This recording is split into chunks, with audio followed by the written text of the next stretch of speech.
Success Insight shares the stories of the people with passion and drive who make things happen in the world. Here's your host, Howard Fox. Hello, everybody, and welcome back to another episode of the Success Insight podcast. Our guest today is Nina Sossamon-Pogue. Nina is the CEO of NSP Communications. She is a respected keynote speaker on resilience, adversity, and achievement. She is an expert on resilience, and she researches and writes about how highly successful individuals and companies get from adversity to achievement. She is also the best-selling author of the book, This Is Not the End: Strategies to Get Through the Worst Chapters of Your Life. Nina, it is a pleasure to have you on the Success Insight podcast. Well, it is a pleasure to be here. Thanks for having me. Now, Nina, this whole idea of resilience, it is very timely as we are here today chatting about this new book that has just come out. We are in the midst of a crisis, a healthcare crisis, a global healthcare crisis for that matter. But I would imagine this topic of resilience has preceded this crisis that we're in today. So I wonder if you could provide our listeners with a little bit of background and why this topic is so near and dear to your heart. Yeah, I would be happy to do so. So I've had a very storied past, and I'll share that with you in a moment to tell you more than just the highs in my career, but the lows that really made me the person that I am today. And this topic of resilience is really key right now during this pandemic, but it's also something that I've been fascinated with for years. So the timing of my book was a little odd that it came out at this time, but also very fortuitous because I feel like it's helped a lot of people along the way. We actually made it 99 cents. People can just grab it. I bought it today, by the way. It's on Kindle. Everything is Kindle these days for me. I love it. Yeah. So on your Kindle or your Apple Reader or your Nook, you can get it for 99 cents. But this topic, resilience, there's also books on grit and books on persistence. And you hear these language both in business and in personal goals and in athletes all the time. And right now in the news and in the world and across the globe, you're not hearing those words. The words you're hearing right now, the word is resilience or resilient. And the piece to that that's so key for what we're all going through right now, and the piece that's so much a big part of my history, is the difference between that. So persistence, you got to go hard, you got to do more, get up and go again, pick up and keep running, do what you're doing, but do it better. And with this, you can't do that. There's no way we could just keep doing what we've been doing, but do it more and better and harder. We have to make a change.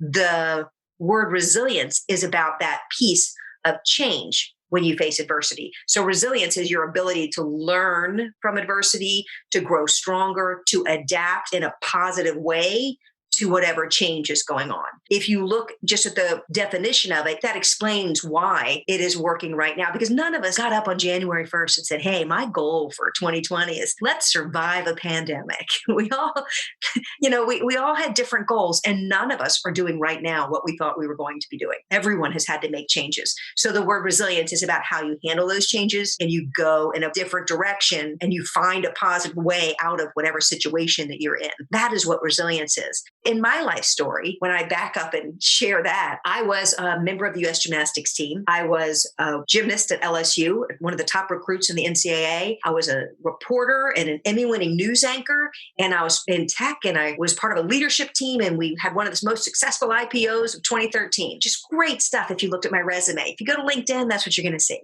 Now, my book is not about that. My book is about I was on the U.S. team, and I didn't make the Olympics. And that was devastating. And then I went and I was the top college recruit. And then I blew out my knee in college and lost my sport and had to redefine myself and figure out who I was.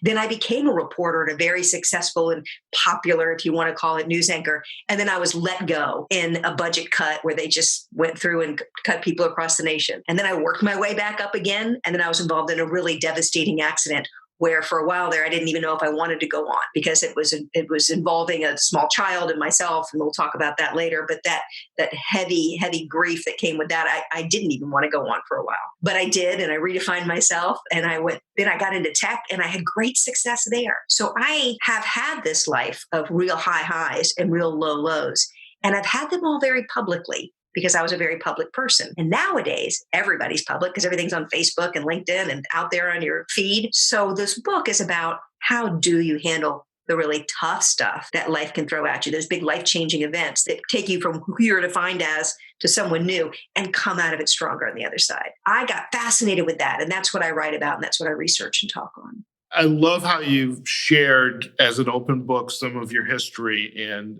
for someone like me, we hear these stories anecdotally that so-and-so didn't make it, or they, just on the cusp of greatness, something happened. And I have to say, it's refreshing to actually have someone here on the show talking about that and what it meant and how they have overcome that challenge, that adversity. I am curious, though, about the word resilience. Do you see resilience? Is it one size fits all, or are there different shades of gray when it comes to talking about resilience? Because the event required you in some shape or fashion to tap into perhaps the resilience that maybe you didn't even know existed, but you found it and you overcame that adversity. But do you see, is it one size fits all, or is there different shades of gray when it comes to it?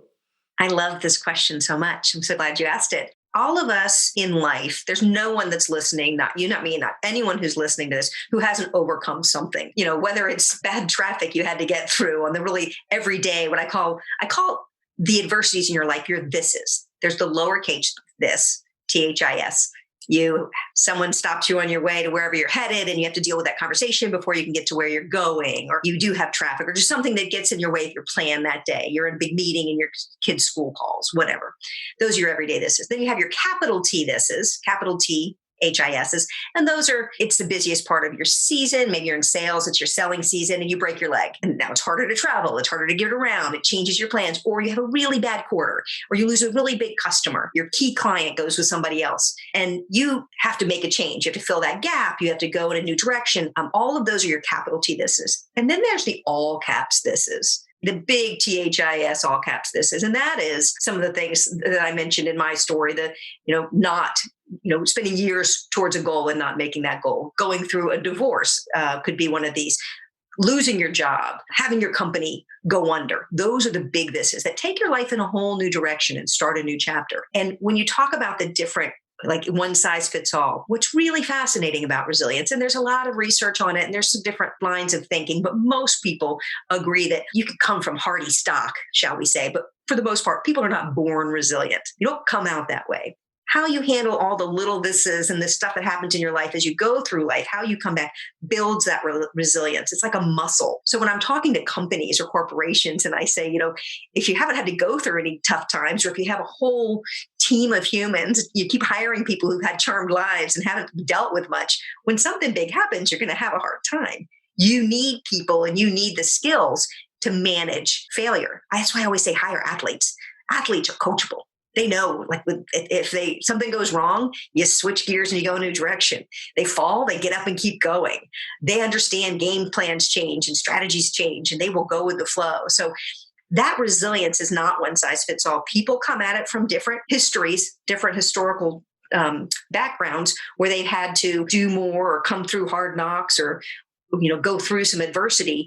And the more you go through, often the stronger you are. It's why I think I was able to, when the company was going public, stand there in NASDAQ in New York and run around and do that pre-IPO work when other people were crumbling and like grown men were going, this is crazy. I was like, hey, we got this. Come on, power through. It just wasn't phasing me. So that resilience is built over time. And the more we flex that muscle, the easier it is. And we have a whole generation and a whole society now where we've taken a lot of that out. You don't have to, stand in line. Well, back when we could stand in line, you didn't have to stand in line for very long for things. We can just order it and have it delivered to our door. And we don't have to cook meals. We can just order that and have it delivered, or we can order it partially chopped up where you don't have to measure, or you can just, there's all sorts of ways you can deal with. You can get it frozen and pop it in your microwave.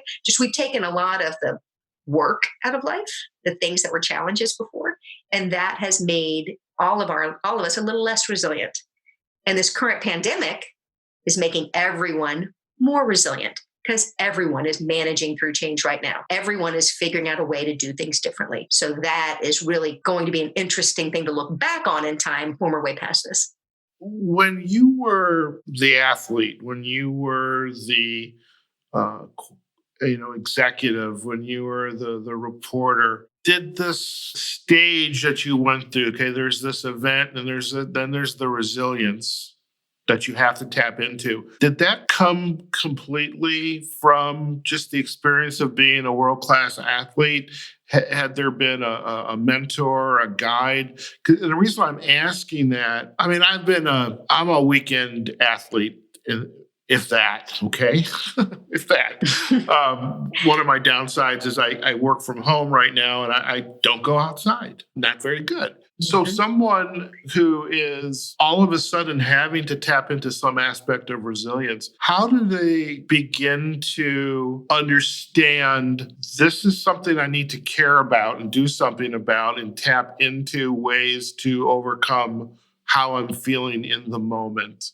Yeah, it's not an easy thing to do, depending on how big of a this it is. Your whatever you're going through is your this. That's why the book is called This Is Not the End. It's your this. Whatever it is you're going through is different for each of us, and what you tap into in those moments are different. But adversity is very much tied to levels of grief. So when we go through a big change, we have a plan for our lives and it goes in another direction. If we're working towards something and it doesn't work, there's levels of grief and there's stages of grief. And especially in this current situation that we're in, I think we're in this collective grief throughout the globe right now, all over the world at different times. And since grief isn't linear, people are going back and forth to it, the different stages. So there's first piece of grief is denial. Like, oh, this isn't really happening. This isn't affecting me. With the pandemic, we're all like, well, it's not really going to hit my neighborhood. Like, it's not going to make me change what I have to do. And then there's the anger. Wait, you're canceling my sports. I have to work from home. Or those anger pieces. And then there was the bargaining. We all did that. Okay, if we stay home for 2 weeks, just a few weeks, and we all behave, then we can go back out and play. We all did the bargaining piece. And then there's the sadness that comes with grief.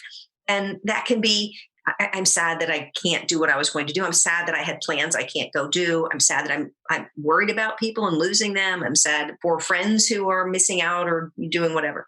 Like I have a college graduate who's not graduating this year. I'm sad for him. So we all have different things we're sad for, and that's a piece of grief. And sometimes you go from sad back to angry again, and you pop around. But then the last piece of grief is acceptance. And acceptance, as you might imagine, is where the power is. The quicker you can bounce around in those and get to acceptance and go, okay, this is my new reality. This is happening. I get it. I have to make a change. And as soon as you get to acceptance, you can go, what can I do? I can wash my hands. I can stay home. I can learn to do a Zoom call. I can learn like all the things that people are doing right now. I can figure out how to shop without going to the grocery store and get things delivered. Whatever it is we're doing, we're all adjusting and becoming more resilient because we've gotten to the acceptance piece and we're moving forward. Now, some people, when you ask the question was, how do you get there? Depending on how big it is or what people's background is, some people get there to the acceptance faster than others. So the people who are really resilient get to that acceptance piece, start owning it and making plans for the future, doing, taking control of what they can control and making good choices for what they want the outcome to be on the other side. Even though they're not in control of everything, they have an assessment of what they can control. Okay.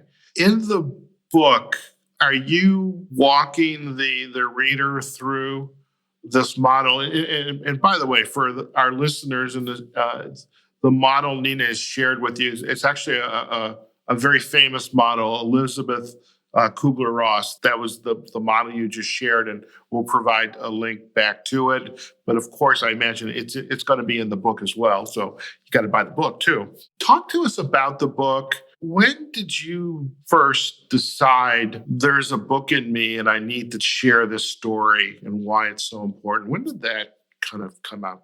Yeah, well, I found my last few years in my corporate job. So I was a vice president in a high growth software company, went public, and we were growing and growing. And I found the last few years, I kept getting people booking things on my calendar, booking a sync on my calendar. And it's people I didn't know well. And they, come and then they'd say, I just wanted to sit down. I heard you were good. I'm dealing with something really tough. And can you help me figure this out? And then I'd have somebody in my neighborhood come knock on the door. It'd be some man in his 40s from down the street and go, hey, Nina, you know me, with a cup of coffee, you know me, my wife and kids. Like, I just got let go. I don't even know what to do. How do I restart? And then my own kids were old enough to head off to college. And I wanted to be able to tell them what it is that I knew, because I knew I was helping people. I knew that I could get people to a better place and get them into an optimistic state of mind and making good choices for their future. I just didn't know exactly what that was that I had. And so I decided as my kids grew up and went off that I wanted to be able to write it down somehow. And so I worked with a group and we to organize these thoughts and did some real thinking and some real research to figure out what it is that I did know.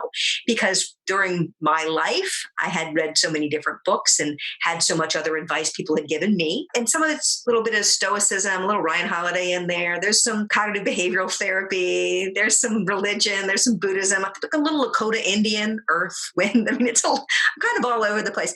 I don't use any of the words like prefrontal cortex or cognitive behavioral therapy or stuff. I don't use any of that. I just share with you, okay, you're in the middle of this right now. Let me get you to the other side. Let me just get you to the other side of this really horrible piece that you're in right now. Because that's the book I was looking for back then. I just wanted to pick up a book that said, I don't know how to go forward and I don't even want to go forward. Somebody tell me what to do because I'm just stuck. Like I'm really scared and lost and kind of want to just end it. And I needed a book that just said, okay, here we go. I got you. Here's some steps, things you can do, to actions you can take. Because I'm not just a sit and think happy thoughts person. I needed actions I could take to make myself get past it. And so that's what this book is. I stood in a Barnes and Noble and I looked at the bookshelves and there were big books on PTSD therapies and workbooks and other people's stories. And of course, I bought them and I got through some of them. But I wanted a little book that just said, let me just walk you through it. So my book is about you. I talk to you as the reader and I talk as if I'm a mentor because that's how it's written. It's from my perspective. It's just like if you came over and knocked on my door, we'd sit on the end of my dock and we would have these conversations and I would tell you the books I read and the way I think and some other ways to think about whatever you're going through and get you through it. That's the way this book is written. By the way, just the idea of sitting on the end of the dock with whether it's an adult beverage or, I'm a morning guy, so I love a nice cup of coffee. Yes. And I think I could get into that. By the way, I want to introduce you to Kellyanne McKnight. She is a friend of mine from the coaching profession. She wrote a book called The Resilience Way. She had lost her husband a couple of years ago to cancer. And then she was trying to come to terms with that. And she started to delve into kind of like, how you just shared some of these stories, somebody at work, the neighbor down the street, and started to capture stories of resilience and different ways people cope with it. So I think that'd be a great conversation that you ought to have. And Kelly's wonderful and you're wonderful. So, part of my secret sauce is I love connecting people. So that's, as you were talking about that, I was thinking, Kelly. I will definitely reach out. So, you kind of alluded to some of the stories from work, the neighbor, the folks that you are coming across that are reading the book. What are they saying about it? Well, it's been really fascinating. The heavy story that for the first time I've shared it was 15 years ago. I was very popular, as I said, if you want to call it that, kind of big fish, little pond. But I was a news anchor and had been a news anchor in our community for a long time. I had gone to pick up my son from school one day and I was in the crowded bus stop and I'd taken the car. We were going to go run errands.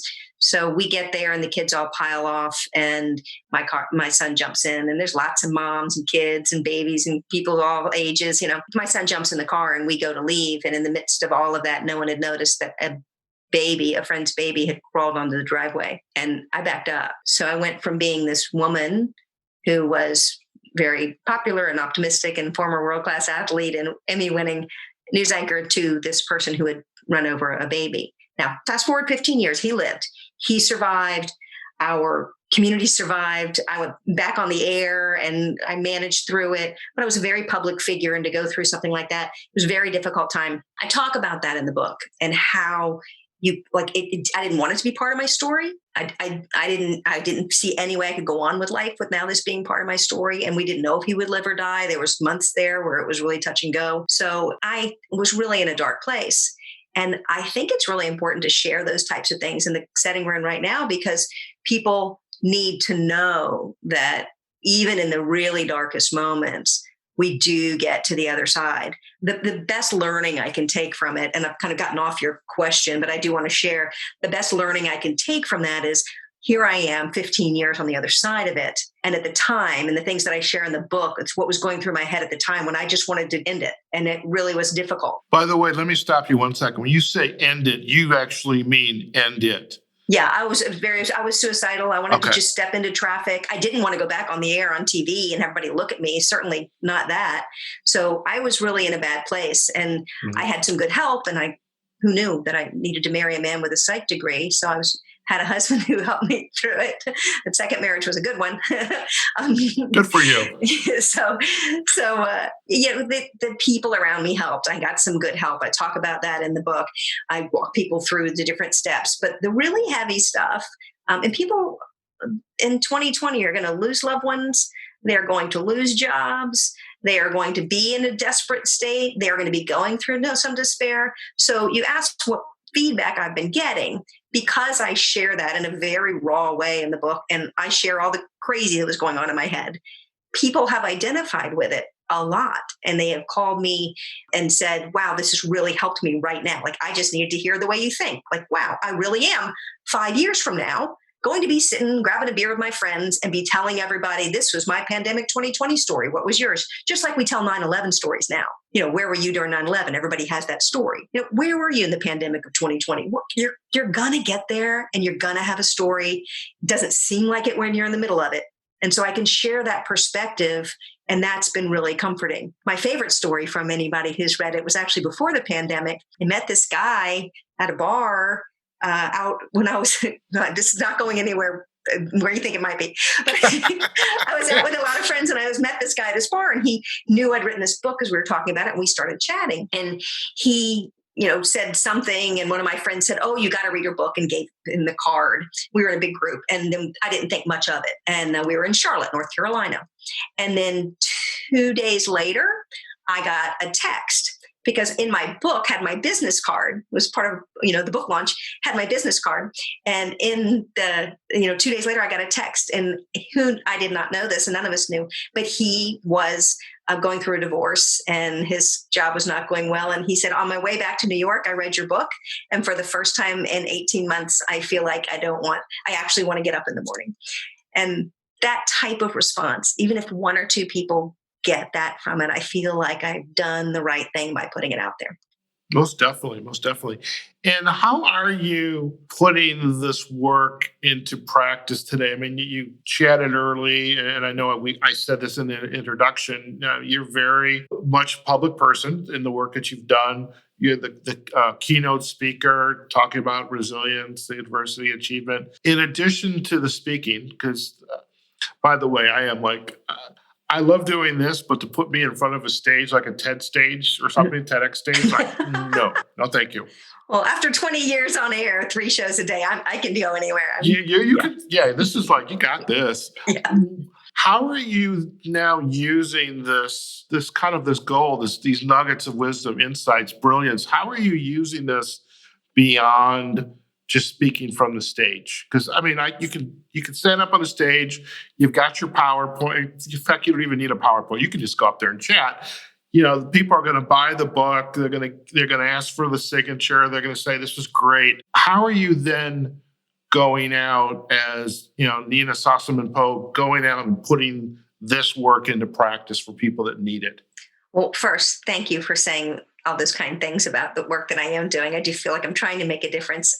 This is early on for me. So the book came out. It actually wasn't even supposed to be released till August. We moved it up because of the pandemic. The keynote speaking has been my first check the box. Let's get out there and talk about this in a real way. And so I had several of those going. It was going strong before the pandemic. No big stages to stand on right now. So I've been doing virtual keynotes.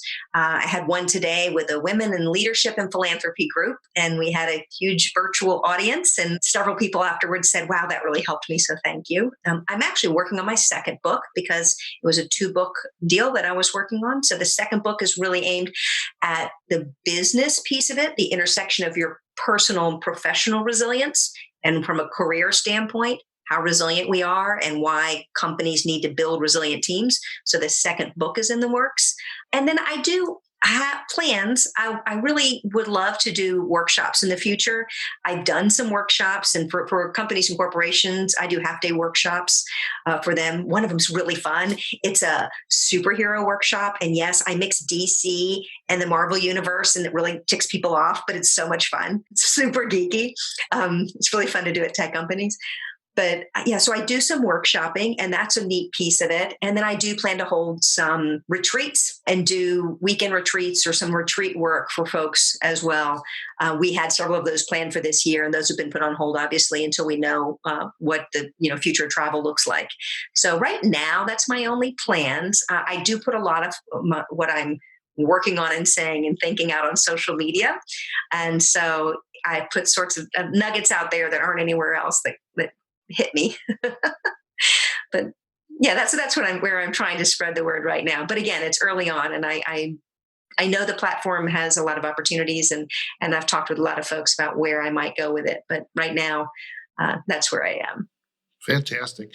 And if you were to give some insight or nugget really to some of the folks that all of a sudden, maybe they haven't lost their job. I mean, my conversation before this podcast was about careers, job loss. How do you recover from this? What do you do? But perhaps the people who, they were used to being in an office doing their work, and this new reality means, yeah, you might have your job, but you might never be working in an office again. That adds different kinds of implications, especially if you're young, you've got kids and things like that. What kind of advice from your repertoire of experience would you give to the folks who are realizing things are different and they need to tap into that resilience that maybe they didn't know they have? Yeah. And for all those folks who are homeschooling and doing all of that, more power to you. I'm so glad my kids are off in college. Now I just have to worry about them coming home and drinking all my beer. So there you go. It's a little different. But for the folks who are there and who are in a bad spot, one of the things that I do in the book, and the way the cover looks like it does, and the way the language is throughout the book, is I talk about you're writing your own story. So you are writing your own story. And the book says the end, like it's a typewriter writing. This is not the end. The cover of it. So for everyone who's listening, and if you're in a bad spot, picture the book of your life. What does the book of your life look like? Is it a hardback, big, heavy hardback? Is it a softback? Is it a quick reader? Is it maybe Harry Potter in lots of volumes? Or maybe it's a children's book. Like, what does the book of your life look like? And what color is the cover of your book? Picture that. Now open that book to today. And maybe it's a really crappy day, or maybe you're having a good day. I don't know, but open that book to today. You're on a page in your book. If you are young and in your 20s, you're more towards the beginning of your book. If you're in your 50s like me, you're in the middle of your book. It's just the middle. It's the middle of the book. And if you are, later in life, in your 80s maybe, then maybe you have more seasons and more chapters you've already gone through. So where are you in your book? You're on a page today. What's neat about this initially is now you and I we're both in each other's books today. We're having a little crossover moment. It's like when Supergirl and the Flash are on the same episode, we're having this crossover moment in our books. But in your book, we're all on a page. This is our page we're all on as we're listening to this. And everything that you've done till now has brought you up to this page. And then all those pages ahead, they're blank. And you're going to decide what goes in those books. Pandemic or not, you're going to decide what goes in those pages of their book. This is just one chapter. All those pages are blank, and you are going to decide the language. So are you safe at home or are you stuck at home? What's the language that you're using? What you say in your head comes out of your mouth and comes back and becomes your story. When you get let go, when somebody calls, are you super mad and so-and-so didn't work as hard as me, and my boss Carl is a jerk? And is that what you're saying? Or are you picking up the phone and going, wow, I didn't see that coming. Hard time for everybody. If you know of anybody who's looking, hiring, I'm looking. Is that your story? Your language in your head comes out of your mouth, and it becomes your story. That becomes your story 5 years from now when you're hanging out having that pizza and or having a beer and what is your pandemic story? The image of your book and the thought that you are writing, you're choosing the language and putting these things out into your book is really key when you're in a bad spot. And the most important thing about that book imagery is this is just one chapter. This is not your whole book. You've got a big, giant book and lots of chapters ahead, good chapters ahead, exciting ones, sad ones, hard ones, fun ones. All those chapters are still coming. They're still going to come.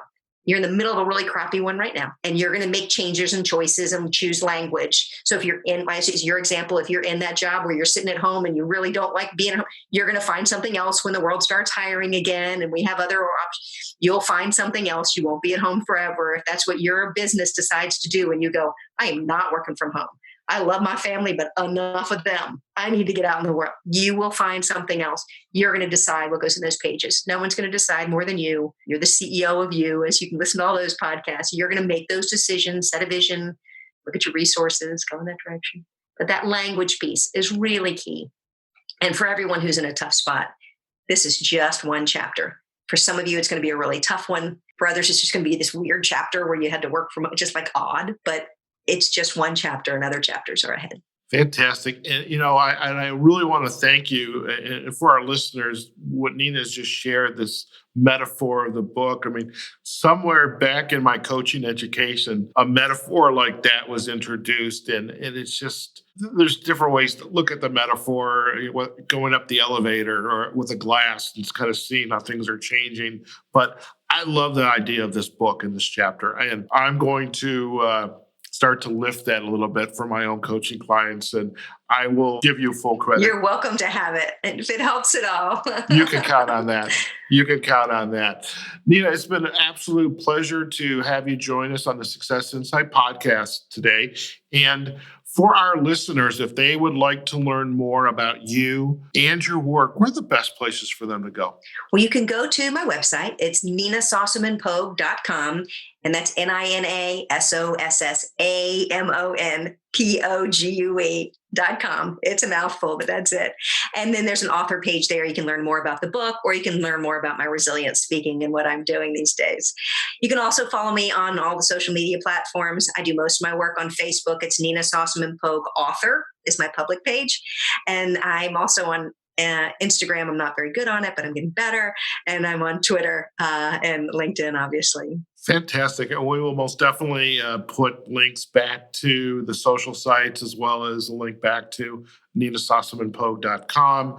Really also on Amazon and some of the other book sites as well. And it has been an absolute pleasure to have you on the podcast, to have you share your story, and your journey, and really this body of work, this idea of resilience, and the strategies that you are laying out for our listeners, especially today. We're all in the worst chapters of our life, at least at this point. Many of us are. So thank you so much for joining us. We really appreciate it. It is my pleasure. Thank you for the opportunity to share. You stay safe.